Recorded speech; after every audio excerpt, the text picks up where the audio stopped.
Don Nelson, editor of the Additive Report, and I'm at FABTECH 2019. I'm at the Stratasys booth with Louis Sims, and I think most people know that Stratasys is one of the world's largest manufacturers of 3D printing equipment, but not as many may know that it's also direct manufacturing.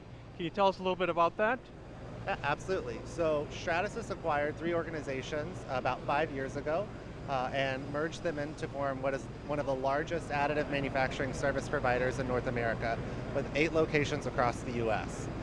So we have over 200 additive systems, over 30 years of combined additive experience, oftentimes with many of our tenured staff having actually helped develop some of the original 3D printing technologies out on the market today.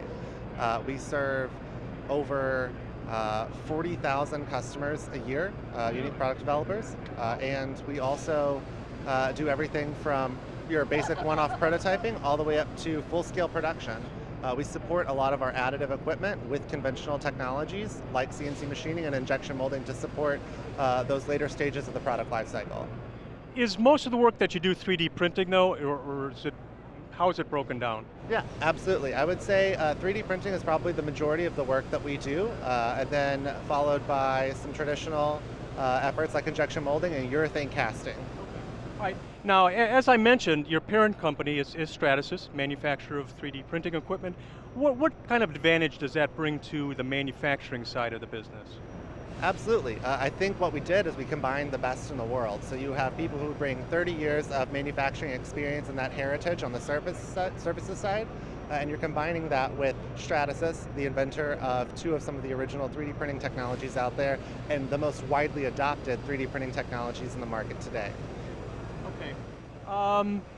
You know, as a company that is both a supplier and a provider of parts, that you would have an interesting perspective, I would think, on companies that are thinking about bringing 3D printing in-house. Right now they're outsourcing it.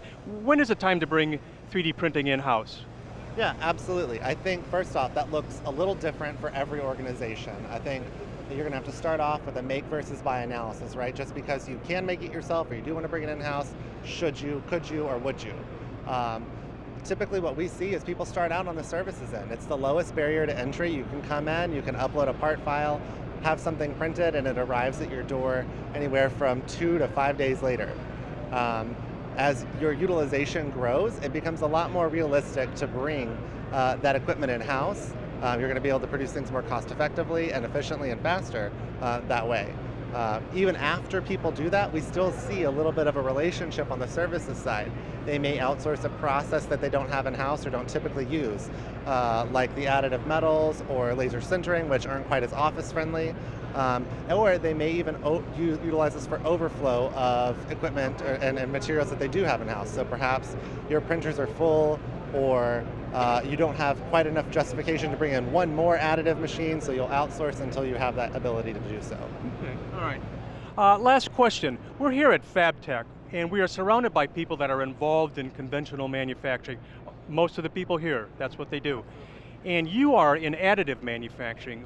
If you could tell them one thing that they need to know about additive manufacturing, what would it be?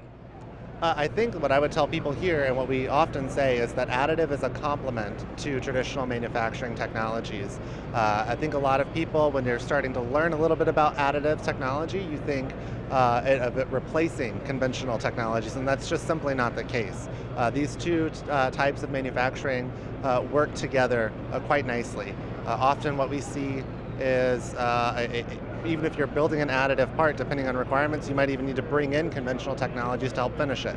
A perfect example is what you see here with some of these pieces. With these complex metal components, additive is certainly an excellent suggestion. There's no other way to manufacture this part that you see here other than additive or potentially through investment casting.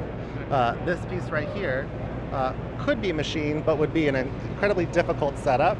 Probably better again for a casting, but it's much more cost effective and efficient to print additively. All right, thanks very much, Louis.